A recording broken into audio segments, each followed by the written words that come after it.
दोस्तों आज की इस वीडियो में हम बात करेंगे कि अगर आपका एक्सिस बैंक में कोई अकाउंट फ्रीज हो गया है या ब्लॉक हो गया है या बैंक ने कोई अमाउंट होल्ड कर दिया है तो किस प्रकार से आप उसको अनफ्रीज करा सकते हैं। देखिए काफी बार ऐसा होता है कि हमारी कुछ गलती भी नहीं होती है, उसके बावजूद बैंक हमारा अकाउंट फ्रीज कर देता है या फिर कोई अमाउंट होल्ड कर देता है और बहुत सारे लोग ऐसे केसेस में परेशान भी होते रहते हैं। तो अगर आप इस वीडियो को पूरा अंत तक देख लेते हैं तो आपका एक भी डाउट यहां पर नहीं रहेगा, सारे डाउट आपके क्लियर हो जाएंगे। हम इस वीडियो में बात करेंगे कि एक्सिस बैंक आपका अकाउंट क्यों फ्रीज करता है, उसके क्या क्या कारण हो सकते हैं, अकाउंट को किस प्रकार से अनफ्रीज कराना है और वीडियो के लास्ट में आपके लिए मैं कुछ गोल्डन टिप्स दूंगा जिसको अगर आप फॉलो करते हैं तो आपका कोई भी बैंक अकाउंट कभी फ्रीज नहीं होगा। चलिए स्टार्ट करते हैं वीडियो को, समझते हैं सारा प्रोसेस विस्तार से। नमस्कार, मेरा नाम मनीष प्रजापति, आप सभी का एक बार फिर से वेलकम एक न्यू वीडियो में। चैनल पर अगर आप पहली बार आए सब्सक्राइब कर देना, वीडियो पसंद आता है तो एक लाइक जरूर कर देना। अब सबसे पहले तो मैं आपको यह बता दूं कि अकाउंट फ्रीज कितने प्रकार से होता है। तो अकाउंट फ्रीज दो तीन प्रकार से होता है। पहला डेबिट फ्रीज, अगर आपके अकाउंट पर डेबिट फ्रीज लगा है तो अपने अकाउंट से आप पैसा डेबिट नहीं कर सकते हैं। एक होता है क्रेडिट फ्रीज, अगर अकाउंट में क्रेडिट फ्रीज लग गया है तो अपने अकाउंट में आप पैसा क्रिएट नहीं कर सकते हैं। एक होता है टोटल फ्रीज, अगर आपके अकाउंट पर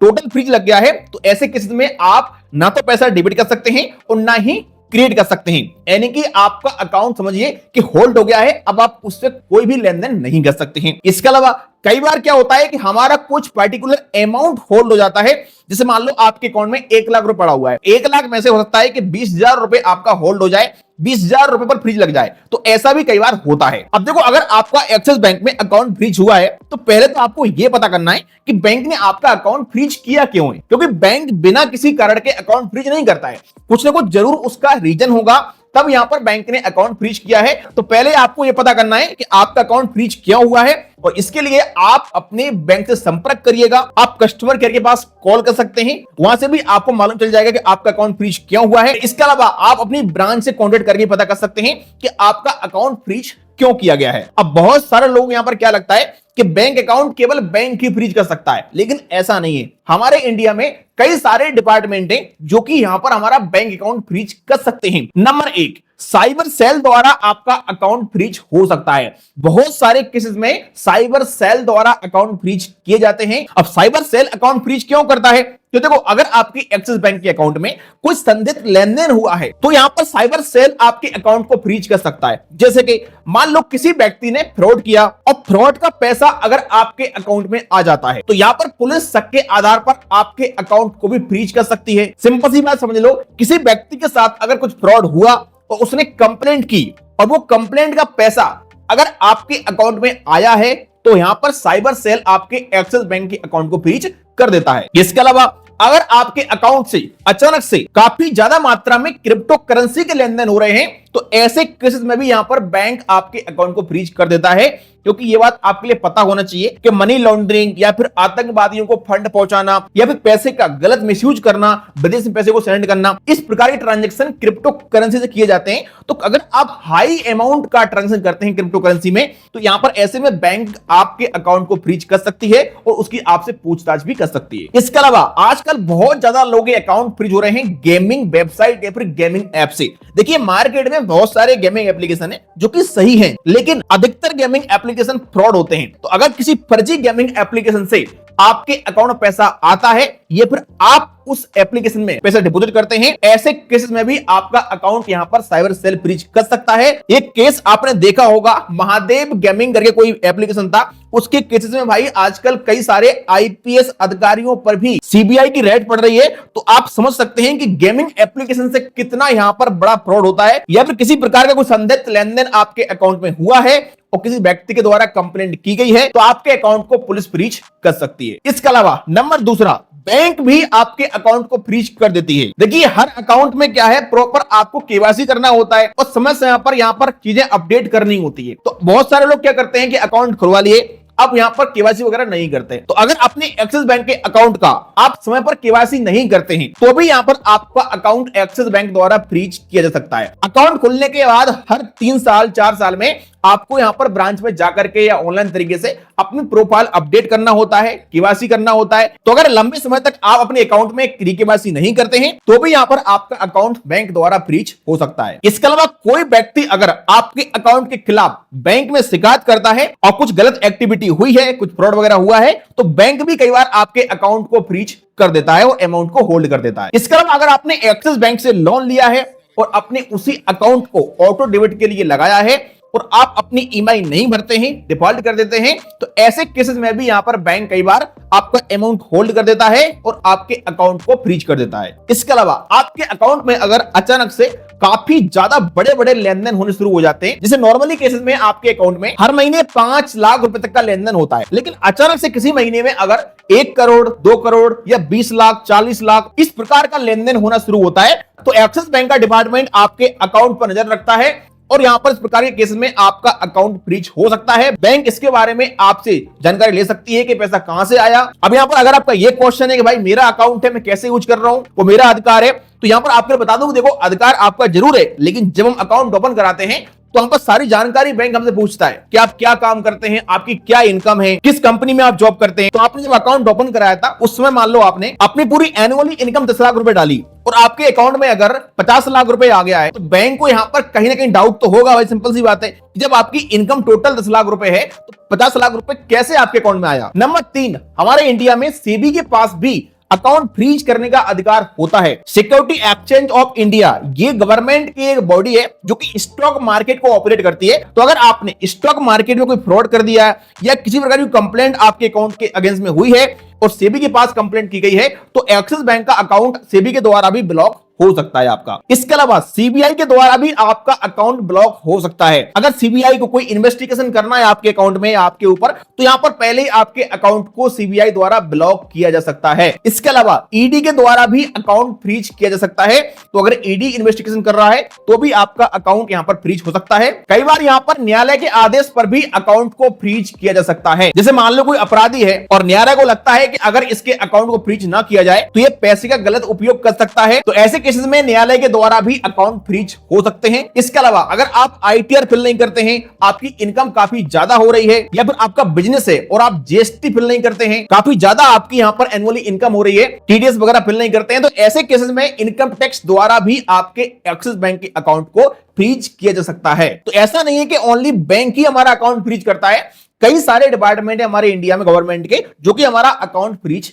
कर सकते हैं। अब हम बात करते हैं कि मान लो हमारा अकाउंट फ्रीज हो गया किसी भी कारण से, हमारे लिए कुछ पता नहीं है, तो क्या करना चाहिए। तो सबसे पहले तो आपको पता करना है बैंक में जाकर के या कस्टमर केयर के पास कॉल करके कि हमारा एक्सिस बैंक में अकाउंट फ्रीज हुआ क्यों है, क्योंकि जिस डिपार्टमेंट ने आपका अकाउंट फ्रीज किया होगा आपको उसी डिपार्टमेंट से संपर्क करना पड़ेगा अपना अकाउंट अनफ्रीज कराने के लिए। जैसे आप बैंक में जाएंगे तो बैंक आपको बता देगा कि आपका अकाउंट क्यों फ्रीज हुआ है। अगर कोई कंप्लेंट हुई है तो आपको एक स्लिप मिल जाएगी, अगर एफआईआर हुई है आपके अकाउंट के अगेंस्ट में तो एफआईआर की कॉपी भी आपको मिल सकती है। तो अगर आपका अकाउंट साइबर सेल के द्वारा फ्रीज किया गया है तो आपको साइबर सेल से संपर्क करना पड़ेगा। जो आपको स्लिप मिलेगी बैंक द्वारा, उस स्लिप पर क्या होता है, नंबर होता है इन्वेस्टिगेशन ऑफिसर का। तो आप अपने आईओ ऑफिसर से बात करिएगा, अगर वो कॉल रिसीव कर लेते हैं तो ठीक है, वरना आप उन्हें मेल करिएगा। अगर कॉल या फिर मेल का रिस्पॉन्स नहीं आता है तो फिर आपको उनकी साइबर सेल ब्रांच में जाना पड़ेगा। और यहां पर सबसे बड़ी समस्या क्या आती है कि जिस साइबर सेल की ब्रांच ने अकाउंट फ्रीज किया होता है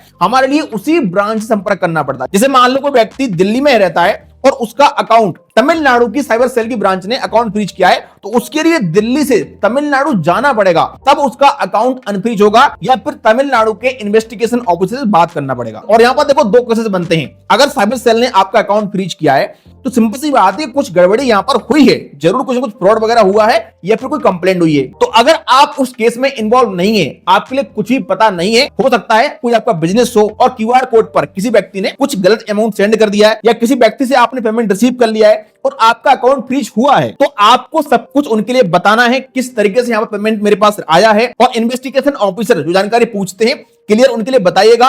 और अगर आईओ ऑफिसर आपकी बातों से संतुष्ट होते हैं वो आपके लिए एनओसी दे देंगे, और ये एनओसी बैंक के लिए सेंड करते हैं, आपको नहीं मिलेगी। जैसे आपकी बैंक में एनओसी आती है तो बैंक का लीगल डिपार्टमेंट आपके अकाउंट को अनफ्रीज कर देगा।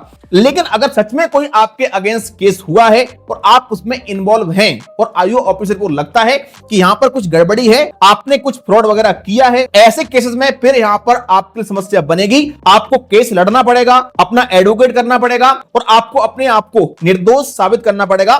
तब यहां पर आपका अकाउंट अनफ्रीज होगा और अगर सच में आपके ऊपर आरोप सिद्ध होता है तो आपको फिर यहां पर जेल भी हो सकती है। तो अगर साइबर सेल द्वारा आपका अकाउंट फ्रीज किया गया है तो जिस साइबर सेल की ब्रांच ने अकाउंट फ्रीज किया है उस ब्रांच से संपर्क करिएगा। अगर आपके लिए इन चीजों की जानकारी नहीं है तो आप किसी अच्छे से एडवोकेट संपर्क करिएगा।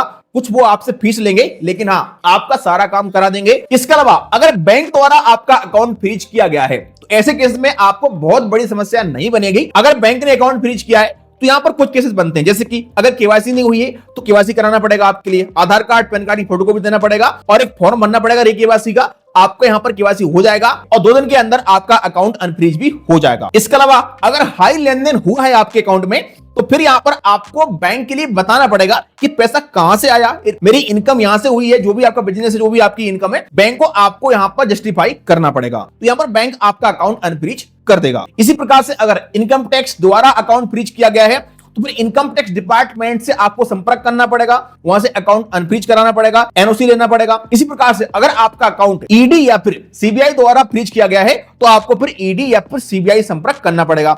अगर आपका अकाउंट सेबी द्वारा फ्रीज किया गया है तो सेबी से आपको संपर्क करना पड़ेगा और न्यायालय द्वारा अगर अकाउंट फ्रीज किया गया है तो फिर न्यायालय के आदेश पर ही आपका अकाउंट अनफ्रीज किया जाएगा। एक बात का यहां पर आपको ध्यान रखना है कि आपका अकाउंट किसी भी डिपार्टमेंट द्वारा फ्रीज किया गया हो, आपके अकाउंट में रखा पैसा आपका सुरक्षित रहता है। जब भी आपका अकाउंट अनफ्रीज होगा पूरा पैसा आपको वापस मिलेगा और इंटरेस्ट सहित आपका पैसा आपको मिल जाएगा। अब आपके लिए कुछ ऐसे पॉइंट बताता हूं जिनको अगर आप याद रखते हैं तो कभी भी आपका अकाउंट फ्रीज नहीं होगा। नंबर 1, जिस व्यक्ति को आप जानते हैं उसी व्यक्ति से पेमेंट एक्सेप्ट करिएगा अपने गूगल पे, फोन पे, पेटीएम पर। किसी अनजान व्यक्ति से पेमेंट एक्सेप्ट ना करें। अगर कोई बिजनेस है आपका, क्यूआर कोड लगा रखा है तो अपने बिजनेस का प्रूफ अपने पास रखें, जैसे जीएसटी नंबर, उद्यम सर्टिफिकेट या दुकान का रजिस्ट्रेशन, ताकि कल के दिन अगर आपके क्यूआर कोड पर कोई गलत लेन देन होता है तो आप ये साबित कर पाओ कि हमारी शॉप है और ये पेमेंट मैंने इसके बदले में लिया था। किसी व्यक्ति को अपना अकाउंट रेंट पर ना दे। कोई अगर आपसे बोल रहा है कि मुझे एक अकाउंट खुलवा दी किसी बैंक में अपने नाम से और मैं आपको इतना पैसा दे दूंगा, तो इन चक्रों में ना पड़े कभी। अगर कोई फालतू अकाउंट पड़ा है जिसको इस्तेमाल नहीं कर रहे तो बैंक में जाकर उसको बंद करा दें। किसी प्रकार की फर्जी गेमिंग वेबसाइट या एप्लीकेशन द्वारा लेन देन करने से बचें। अगर आपके अकाउंट में अचानक से काफी बड़ा अमाउंट आया है तो उसकी जानकारी बैंक को दें। समय समय पर अपनी केवाईसी करते रहें। क्रिप्टो करेंसी या किसी प्रकार की करेंसी के काफी हाई लेन देन से बचें। समय पर अपना आईटीआर फिल करें। अगर काफी बड़ा बिजनेस है तो जीएसटी नंबर लें। अगर अकाउंट में गलती से कोई अमाउंट आ जाता है कभी तो उसको या तो उसी नंबर पर रिफंड कर दें या फिर उसकी जानकारी अपने नजदीकी थाने में दें। अगर आपकी इनकम बढ़ गई है तो बैंक में जाकर के या ऑनलाइन तरीके से अपनी प्रोफाइल अपडेट करें और बैंक में अपनी इनकम को भी बढ़ाएं। और एक चीज हमेशा ध्यान रखें, आपने अगर कुछ गलत नहीं किया है और आपका अकाउंट फ्रीज किया गया है तो बहुत आसानी से आपका अकाउंट अनफ्रीज हो जाएगा। बिल्कुल भी घबराएं नहीं। पुलिस का या बैंक का सहयोग करें और अगर खुद से जानकारी नहीं समझ पा रहे हैं तो किसी अच्छे से अधिवक्ता से संपर्क करें। आई होप कि आपके लिए वीडियो पसंद आया होगा। वीडियो पसंद आया लाइक करिएगा। चले मिलते हैं किसी नेक्स्ट वीडियो में।